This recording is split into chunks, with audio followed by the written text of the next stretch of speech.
Adorar el antiguo Egipto es un sentimiento frecuente entre los afortunados que han viajado alguna vez a ese vergel del norte de África.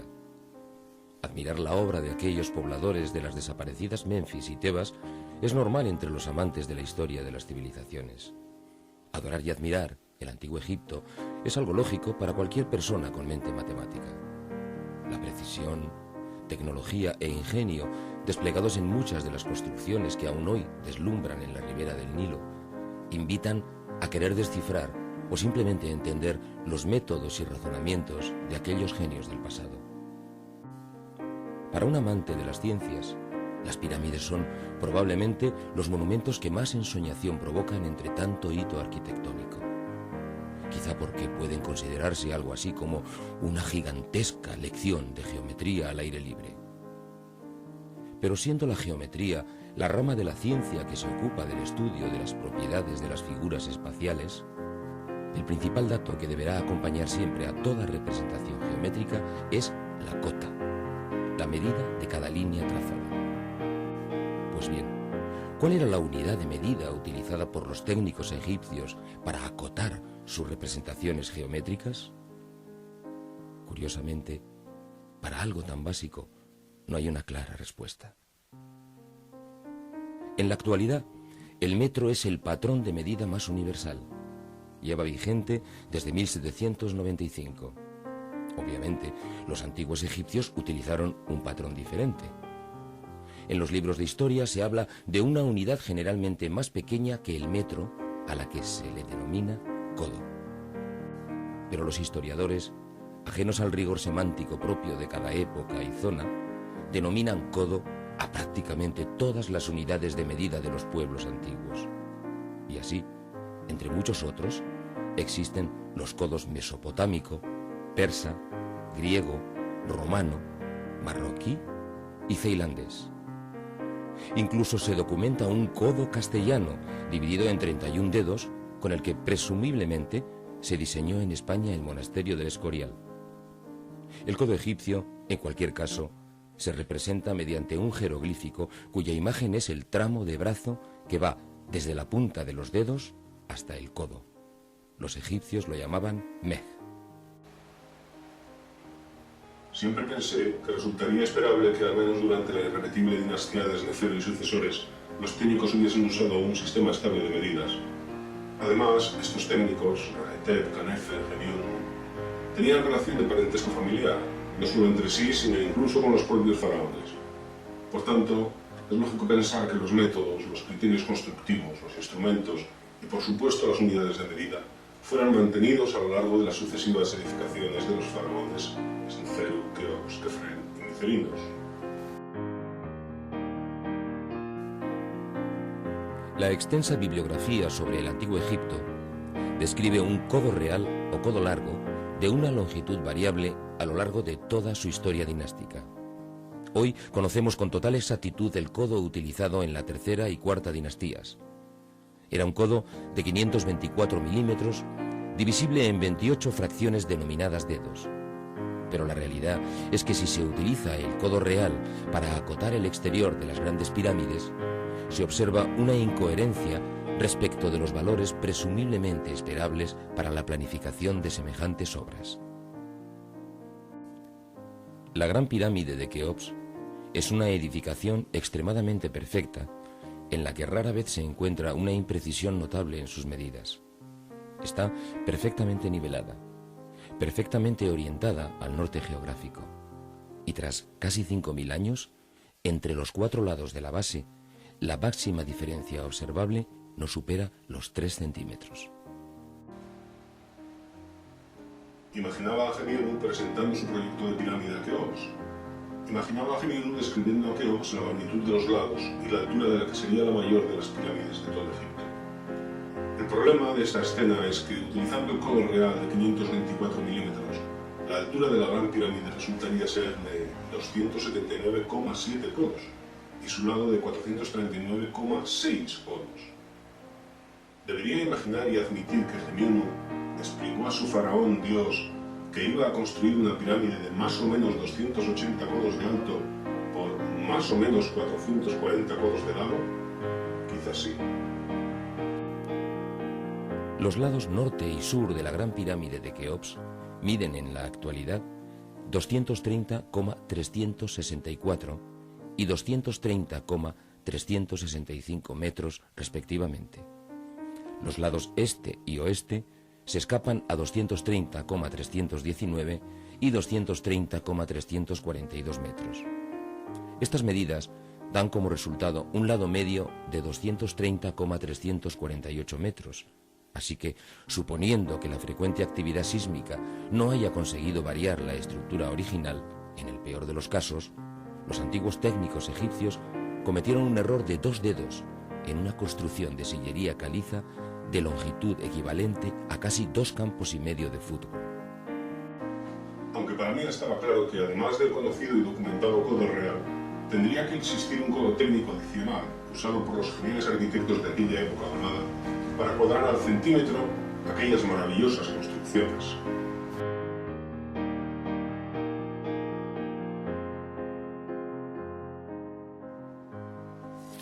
He estado 7 veces allí. He efectuado mediciones con el medidor láser más preciso que un técnico del siglo XXI puede manejar. La denominada Cámara del Rey, dentro de la pirámide de Keops, es un rectángulo de 5,240 por 10,481 metros. Exactamente 10 codos de ancho por 20 codos de largo, con una precisión superior a 1 entre 10.000. La evidencia nos muestra cómo, en el caso de esta cámara, los egipcios cometieron un error de 1 milímetro en 20 codos. En 440 codos, que es la medida aproximada de un lado de la Gran Pirámide, deberían haber errado como máximo alrededor de 22 milímetros, error bastante inferior a 1/10 de codo, algo menos de lo que ellos llamarían 2 dedos. Los lados norte y sur de la Gran Pirámide se diferencian en 1 milímetro en 230 metros.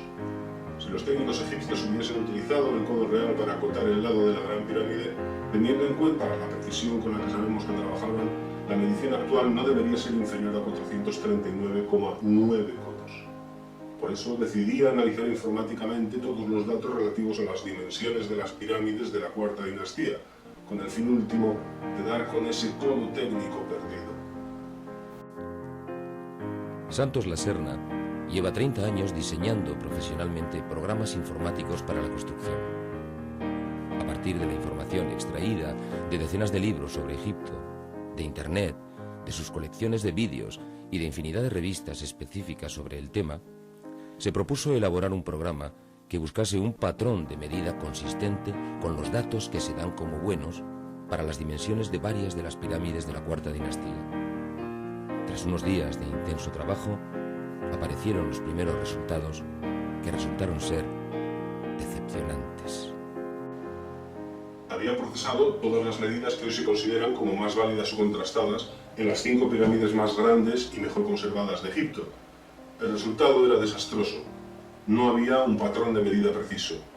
O lo que es lo mismo, todo era impreciso, aproximado, incompatible con el nivel de exactitud esperable. Pensé que debía replantear la veracidad de los datos extraídos de la bibliografía. Debería intentar corroborar esos datos en la medida de mis posibilidades, porque el ordenador no digería los valores que yo le había proporcionado. Santos Laserna se planteó entonces sacar rendimiento a una fuente muy interesante de información al alcance de cualquier persona con un ordenador y un navegador: las imágenes de satélite de Google Maps. Tras procesar informáticamente las fotografías tomadas desde el satélite de Google en el área de las pirámides, aparecieron ciertas sorpresas. En primer lugar, los técnicos egipcios no fueron tan precisos como creía en principio.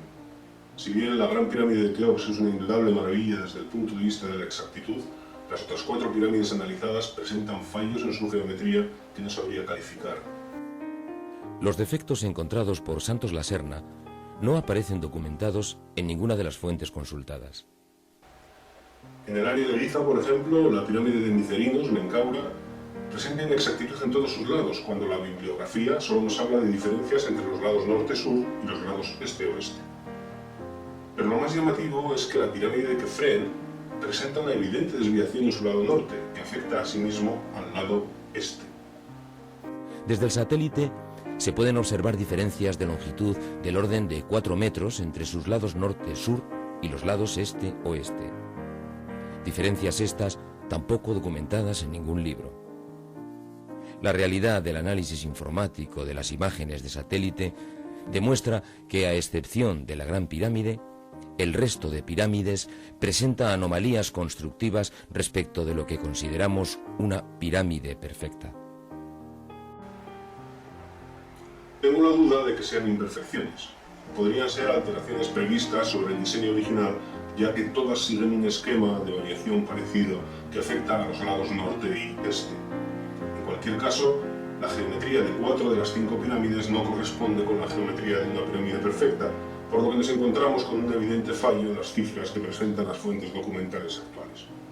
Al menos eso concuerda con la incoherencia que presentó el programa informático de búsqueda de un patrón de medida. La búsqueda del codo técnico perdido empieza a complicarse. La imperfección geométrica de las pirámides torna inoperativos a los programas informáticos que podrían alumbrar alguna pista. Los datos extraídos de los libros y de Internet son inexactos, copiados y pegados una y mil veces erróneos. Sin embargo, un poco de aire fresco, la visión de lo abstracto, la combinación aleatoria e inesperada de recuerdos, el azar, en suma, se incorporó de repente como ayuda en forma de nueva pista. Había salido a correr, observaba el mar, las olas muriendo en la playa. Por un momento pensé en la fórmula para calcular el volumen de una pirámide. Área de la base por la altura dividida entre 3, o lo que es lo mismo, lado al cuadrado por altura dividido entre 3. Lo que Santos Laserna acababa de intuir era que, o bien la altura, o bien los lados de la pirámide, podrían ser múltiplos de 3, para facilitar el cálculo de su volumen. De esa manera, la cantidad de piedra necesaria en la construcción sería fácilmente ponderable y expresable. De ser así, al menos la exacta Gran Pirámide debería incorporar este criterio en sus medidas. El codo real de 524 milímetros nos da un lado aproximado de 440 codos y una altura de 280 codos. Ninguna de estas medidas es múltiplo de 3. Había pensado también en otra variante de la fórmula del volumen de una pirámide: diagonal al cuadrado por altura dividido entre 6. No sería descabellado pensar que bien la altura o bien la diagonal de la Gran Pirámide hubieran sido diseñadas con cotas divisibles entre 6. Con un lado de 440 codos como el de la Gran Pirámide, la diagonal resulta ser de 622 codos. Este valor, de nuevo, no es divisible entre 3. Ninguna de las hipótesis propuestas concordaba con el uso del codo real. Entonces diseñé un nuevo programa informático, simple, muy simple, como datos los más precisos de los que disponíamos, la altura y el lado de la Gran Pirámide. A partir de ahí, mi sencillo programa debería buscar patrones de medida que proporcionasen valores de altura o diagonal que fuesen múltiplos de 3. En el primer barrido, en menos de un segundo, el programa informático proporcionó un valor muy interesante. El codo perdido de los antiguos técnicos egipcios quizá estaba en la pantalla del ordenador. El resultado fue emocionante. Tenía ante mí un codo técnico de 543 milímetros aproximadamente. Con él, la diagonal de la Gran Pirámide resultaba ser de 600 codos exactos, y la altura de 270 codos. Ambos valores eran múltiplos de 3 y múltiplos de 6, y además me proporcionaron otro importante detalle constructivo. La pendiente de las aristas de la Gran Pirámide era 9 décimos. Ya no hizo falta más informática, solo calculadora. Las evidencias demostraban que los técnicos egipcios utilizaron el codo técnico de 543 milímetros para acotar diagonales y alturas en aquellas construcciones. Consecuentemente, las pendientes patrones de las pirámides eran las de las aristas, resultado de dividir la altura entre la mitad de la diagonal. Esto era un descubrimiento novedoso, jamás documentado. Hasta ahora, siempre se había pensado en que eran las caras de las pirámides las que debían seguir un valor prefijado. A partir de entonces todo fue en cadena. La pirámide roja de Dashur o pirámide norte tiene una diagonal en proyecto de 576 codos técnicos y una altura de 192 codos. La pendiente de las aristas es de 2/3. La pirámide sur de Dashur o pirámide acodada, y a priori la más compleja, presenta una sencillez abrumadora. La primera pendiente de sus aristas es 1:1, es decir, 45 grados exactos. La segunda pendiente es calcada a la de su hermana del norte, es decir, 2/3. Su altura total, 192 codos, es también idéntica a la de la pirámide norte. La pirámide de Micerinos en Giza tiene una pendiente de 8/9, con una altura de 120 codos y una diagonal de 270 codos. Como excepción curiosa está la pirámide de Kefren, que con una diagonal de 560 codos solo mantiene como múltiplo de 6 su altura de 264 codos. Quizá porque el objetivo en esta pirámide parece ser que era representar el triángulo pitagórico 3, 4, 5, con todos o quizás solo alguno de sus lados. El codo perdido había sido reencontrado. Solo un detalle adicional esperaba a ser descubierto. ¿De dónde provenía el valor de ese excepcional patrón de medida? ¿Por qué no estaba registrado en los documentos históricos? Me hizo mucha ilusión encontrar el sentido de este nuevo codo técnico. La clave me la dio precisamente un antiguo técnico egipcio. Es conocido que los técnicos egipcios dividían el codo real en 28 fracciones denominadas dedos. A su vez, múltiplos del dedo conformarían otras unidades de medida con curiosos nombres. Nuestro codo técnico resultó ser un codo de 29 dedos. El retablo de Rajesi o Gesirá en el Museo Egipcio del Cairo me dio la clave. Rajesi fue un técnico de la tercera dinastía. En el retablo porta una vara de medir en su mano. Un análisis informático de esa vara me desveló que estaba dividida en 29 partes y que quedaban marcadas las posiciones 20, 21 y 29. 20, 21 y 29 son unidades que determinan un triángulo pitagórico, por lo que la vara era un instrumento ideal para dibujar ángulos rectos. El codo perdido de los antiguos técnicos egipcios había sido finalmente hallado. Rajesi nos lo quiso mostrar como un codo de 29 dedos. Ahora es fácil entender los grandes trazos con los que se dibujaron en papiro los proyectos de las grandes pirámides. Ahora entendemos mejor a aquellos geniales constructores que grabaron en piedra las más básicas nociones de geometría junto con las más increíbles curiosidades matemáticas. Es fantástico. Tenemos un nuevo codo de 29 dedos que no aparece en los libros. Habrá que buscarle un nombre. Amigos egiptólogos, ¿qué tal el codo de Rajesi? Sin embargo, el misterio perdura. Es difícil aceptar que hace casi 5.000 años se trabajase con precisiones superiores a las actuales, que se hiciera una descarada burla a la ley de la gravedad, que se dejase en evidencia a los canteros de todas las generaciones posteriores. La esfinge calla y sonríe, guarda el secreto, o quizá lo esté gritando entre sus líneas suaves. Aún queda mucho por descubrir, queda mucho por entender, pero la verdad sigue estando ahí fuera.